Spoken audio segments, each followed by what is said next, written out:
Hello everyone. आज की video lecture में आप सभी का स्वागत है। मैं विजय मानिकपुरी, स्ववित्तीय सहायक प्राध्यापक, समाज कार्य एवं समाजशास्त्र विभाग, शासकीय दिग्विजय महाविद्यालय, राजनांदगांव। आज का हमारा विषय चतुर्थ सेमेस्टर समाजशास्त्र के छात्रों के लिए है। पेपर का नाम है क्रिमिनोलॉजी, करेक्शनल एंड एडमिनिस्ट्रेशन। इसके थर्ड यूनिट पर हम चर्चा करेंगे। टॉपिक है प्रिजन एंड एफिशिएंसीज, बंदीगिरी और अपराध।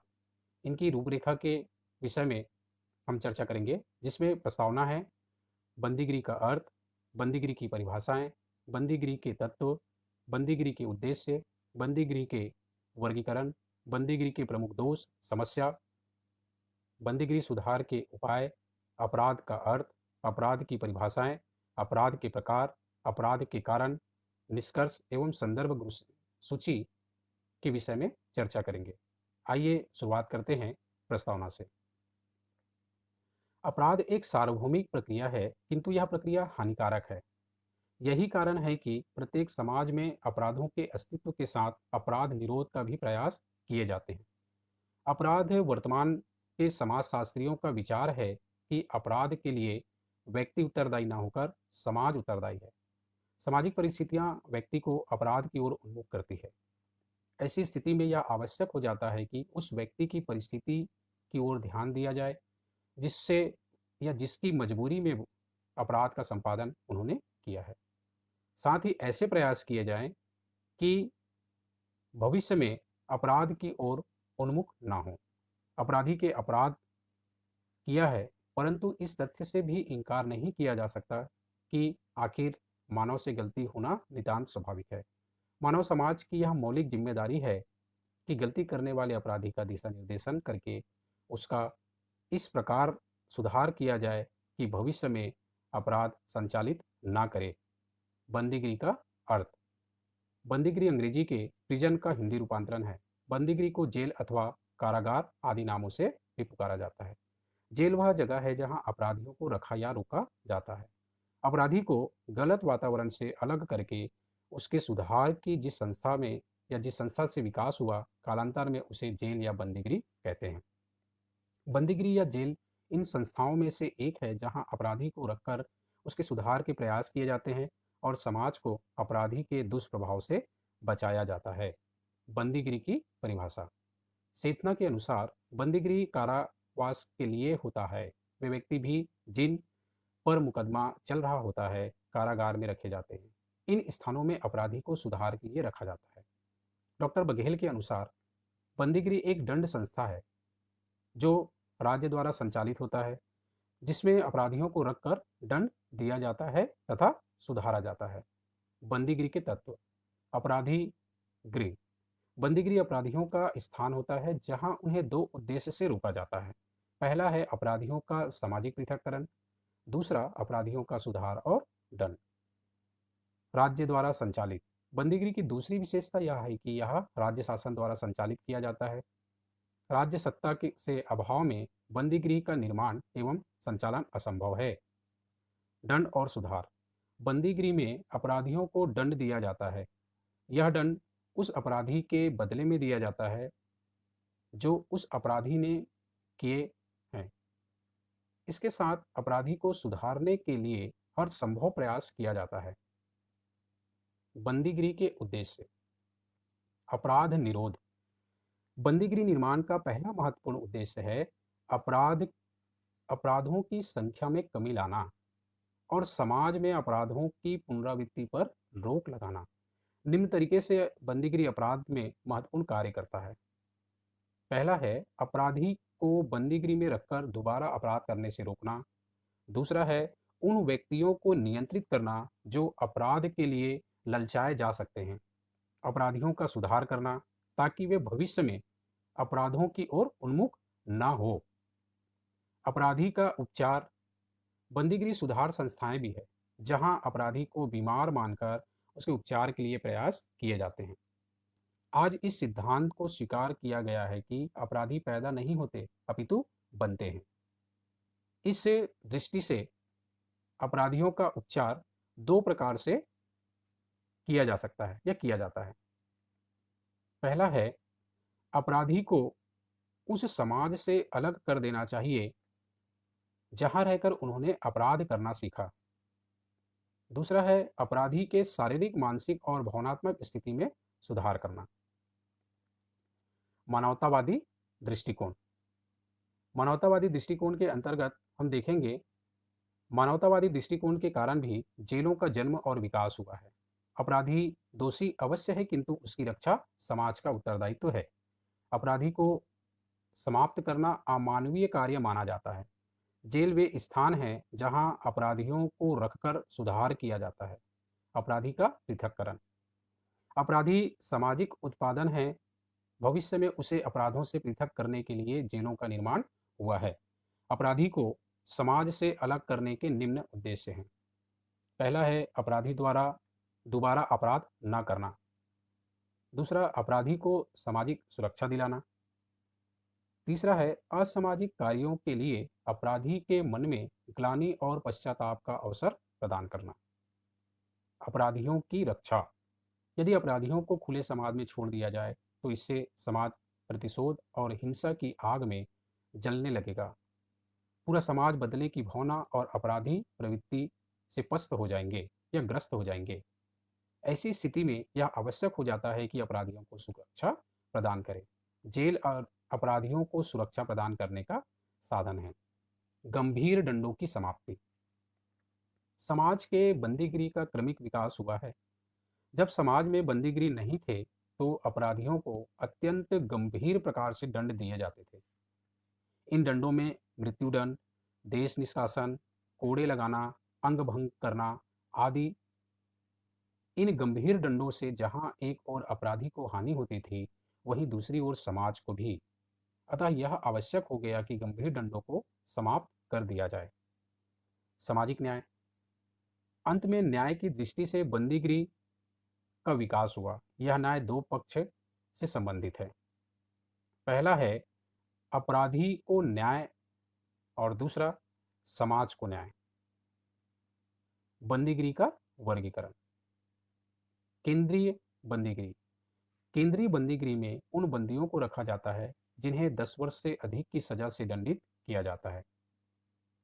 जिला बंदीगिरी। जिला बंदीगिरी के प्रथम उन बंदियों को रखा जाता है जिन्हें 3 वर्ष से अधिक किंतु 10 वर्ष से कम की अवधि की सजा से दंडित किया जाता है। जिला बंदीगिरी द्वितीय। इस बंदीगिरी में उन बंदियों को रखा जाता है जिनकी सजा अवधि 1 वर्ष से अधिक किंतु 3 वर्ष से कम होती है। उप बंदीगिरी। उप बंदीगिरी में उन बंदियों को रखा जाता है जिनकी सजा की अवधि 1 वर्ष से कम होती है। बंदीगिरी के प्रमुख दोष। पहला है वर्गीकरण का अभाव। जेल जीवन का सबसे बड़ा दोष अपराधियों के वर्गीकरण के संबंध में है। सामान्यतः यह देखा जाता है कि जेल में सभी प्रकार के अपराधियों को एक साथ रखा जाता है। इसका दुष्परिणाम यह है कि उन सामान्य अपराधी को प्रथम भयंकर अपराधी के साथ सम्मिलित कर दिया जाता है, जिससे सामान्य अपराधी भयंकर अपराधी में बदल जाता है। दूसरा है गलत सामाजिक दृष्टिकोण। बंदीगिरी के बारे में समाज का गलत दृष्टिकोण भी इसकी अगली या कमी है।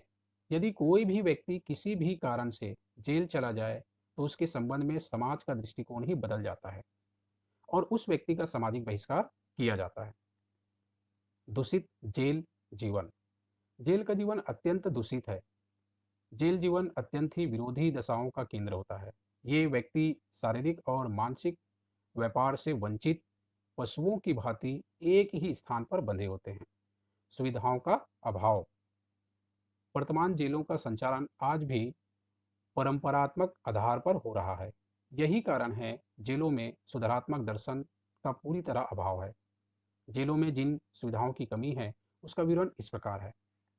पढ़ने लिखने की सुविधाओं का अभाव, वैचारिक आदान प्रदान की सुविधाओं का अभाव, सुखद भविष्य की योजनाओं का अभाव, पुस्तकालय और वाचनालय का अभाव, स्वास्थ्य या स्वस्थ मनोरंजन के साधनों की कमी। बंदियों का शोषण। बंदियों के शोषण की समस्या भी बंदीगिरी के आधुनिक दोष है। बंदियों का शोषण दो पहलुओं पर होता है। पहला है पुराने बंदियों द्वारा नए बंदियों का शोषण तथा उनके साथ अत्याचार करना। दूसरा है कर्मचारियों द्वारा बंदियों का शोषण। बंदीगृह सुधार के उपाय। अपराधियों का वर्गीकरण। जेल में अपराधियों को किसी प्रकार का वर्गीकरण नहीं किया जाता। वर्गीकरण का यह अभाव बंदियों में अपराध अनुकरण की प्रकृति को प्रोत्साहित करता है। इसलिए यह आवश्यक है कि अपराधियों का वर्गीकरण आवश्यक है। जेलों में अपराधियों का वर्गीकरण निम्न आधार पर किया जाना चाहिए: लिंग के आधार पर, अपराध की प्रकृति के आधार पर, जेल जीवन के अनुभव के आधार पर और मनोवैज्ञानिक आधार पर। बंदीगृह शिक्षा। जेल में पुस्तकालय अधिक प्रभावी ढंग से चरित्र निर्माण कर सकते हैं, क्योंकि इनमें स्वेच्छा की प्रधानता होती है। बंदीगृह में शिक्षा की व्यवस्था से संबंधित समुचित शिक्षा की व्यवस्था, धार्मिक एवं नैतिक शिक्षा, चारित्रिक शिक्षा, परीक्षा आदि की व्यवस्था जैसे कार्य किए जा सकते हैं। व्यावसायिक श्रम। बंदीगृह में इस आशय की व्यवस्था होनी चाहिए कि बंदी व्यावसायिक श्रमों का संपादन कर सके। बंदी गृहों में व्यवसायों से संबंधित प्रशिक्षण होनी चाहिए।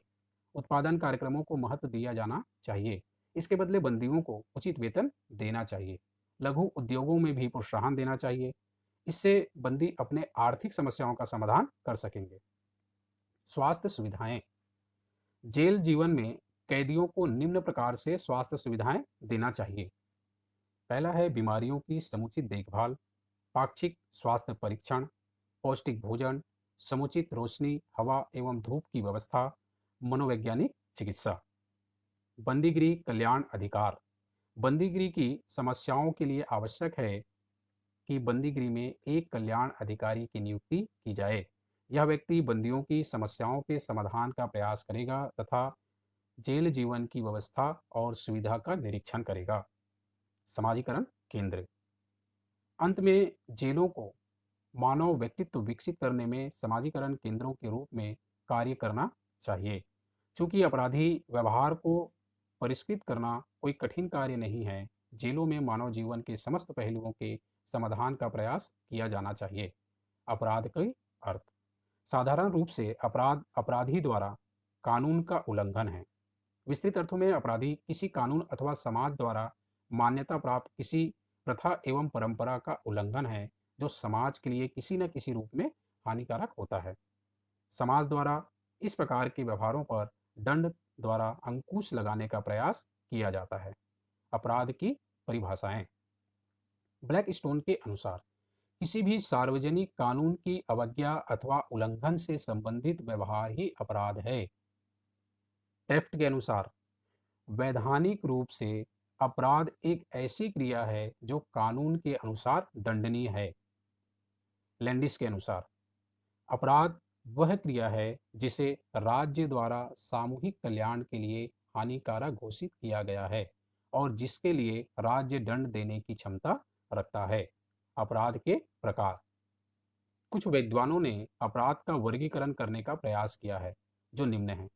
लेमट के अनुसार लेमट ने अपराध को 3 भागों में विभाजित किया है। पहला है स्थितिजन्य अपराध। स्थितिजन्य अपराध किन्हीं विशेष परिस्थितियों के कारण उत्पन्न होते हैं। मनुष्य स्वभावतः समाज विरोधी कार्य नहीं करना चाहता। कभी कभी ऐसी परिस्थितियां आती है जो व्यक्ति को अपराध करने में मजबूर कर देती है। इस प्रकार के अपराध में व्यक्ति की इच्छा और अनिच्छा का प्रश्न नहीं उठता है। उदाहरण, व्यक्ति दबाव में आकर आत्महत्या करता है, इसे स्थितिजन्य अपराध कहते हैं। दूसरा है नियोजित अपराध। इस प्रकार के अपराध में 2 तत्व कार्य करते हैं। पहला है अपराध करने की इच्छा और दूसरा है अपराध करने की पूर्व नियोजित विधि। आधुनिक युग में नियोजित अपराधों की संख्या में वृद्धि हो रही है, जैसे सरकारी अध्यादेश का उल्लंघन, नियोजित ढंग से धारा 144 का उल्लंघन करना, इसी प्रकार सेंध लगाना, डाका डालना, लूटना आदि नियोजित अपराधों के उदाहरण हैं। विश्वासघातक अपराध। इस प्रकार का अपराध विश्वास तोड़ने पर आधारित होता है। इस अपराध में धोखा का तत्व महत्वपूर्ण रूप से पाया जाता है। अंग्रेजी या अंग्रेजों के शासनकाल में ठगाई के अपराध बहुत अधिक होते थे। बोजर के अनुसार बोजर का अपराधों के वर्गीकरण का आधार प्रयोजन पर आधारित है। उसने अपराधियों को 4 भागों में बांटा है। पहला है आर्थिक अपराध, दूसरा है यौन संबंधी अपराध, तीसरा राजनीतिक या राजनीति अपराध और चौथा है विविध अपराध। हेज के अनुसार हेज का अपराधों का वर्गीकरण 2 बातों पर आधारित है। पहला है अपराधी का उद्देश्य और दूसरा है अपराध के प्रेरक शक्तियां। वास्तव में अपराध इन्हीं दो तत्वों का उत्पादन होता है। प्रत्येक अपराध के पीछे व्यक्ति का कुछ ना कुछ इच्छाएं होती है, उसका कोई ना कोई उद्देश्य होता है। इसके साथ भी अपराध के प्रेरक की शक्तियां भी होती है। सांख्यिकीय के आधार पर अपराध, अपराधों की संख्या के आधार पर सरकार ने अपराधों को वर्गीकरण किया है। इस वर्गीकरण का मुख्य तीन आधार है: व्यक्ति, उसकी संपत्ति और राज्य। सांख्यिकी के आधार पर अपराध पांच प्रकार के होते हैं। पहला है व्यक्ति के विरुद्ध अपराध, दूसरा है संपत्ति के विरुद्ध अपराध, तीसरा है राज्य के विरुद्ध अपराध, चौथा है व्यवस्था के विरुद्ध अपराध और पांचवा है न्याय के विरुद्ध अपराध।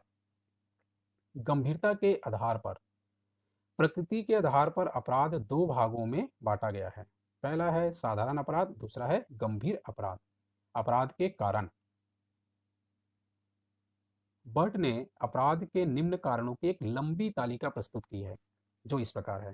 पहला है अपूर्ण मनोरंजन सुविधाएं, शारीरिक हिंसा, दोषपूर्ण ग्रंथि, भावनात्मक असंतुलन, अस्थायी पागलपन, जर्जर एवं थका हुआ शरीर, श्रमिकों का शोषण, शिक्षा की कमी, व्यक्तिवादी अराजकता, स्वच्छतावादी दृष्टिकोण, सामाजिक अपूर्णता, धन तथा आय का असमान वितरण, अवैध ढंग से धनोपार्जन, मद्यपान तथा नशीली दवाओं का सेवन, विघटित परिवार, माता पिता के नियंत्रण में कमी, पुलिस का भ्रष्टाचार, धार्मिक भ्रष्टाचार, प्रेम का अभाव, दोषपूर्ण नैतिक तथा सामाजिक परिस्थितियां। निष्कर्ष में, अपराध वह सार्वभौमिक प्रक्रिया है जिसका मानव व्यवहार से प्रत्यक्ष संबंध होता है। सामान्यतः अपराध कानून का उल्लंघन होता है, जिसके असंख्य कारण हो सकते हैं। कानून उल्लंघन करने वाला कोई को ही अपराधी कहते हैं, जिसको संवैधानिक रूप से दंड दिया जाता है। बंदीगिरी अपराधी को रखने, अपराध को रोकने के लिए होता है। संक्षेप में कहा जा सकता है कि कारागार व्यवस्था अथवा बंदीगिरी का मुख्य उद्देश्य अपराधी का सुधार, समाज का अपराध और अपराधियों से संरक्षण तथा अपराधों की संख्या में कमी लाना है। संदर्भ ग्रंथ सूची में M J Jethna, society and the criminal leader press, Bombay 1952। Doctor N V Paranjape, अपराध शास्त्र एवं दंड प्रकाशन, और डी डी एस बघेल, अपराध शास्त्र, विवेक प्रकाशन, दिल्ली 1996। धन्यवाद। Thank you.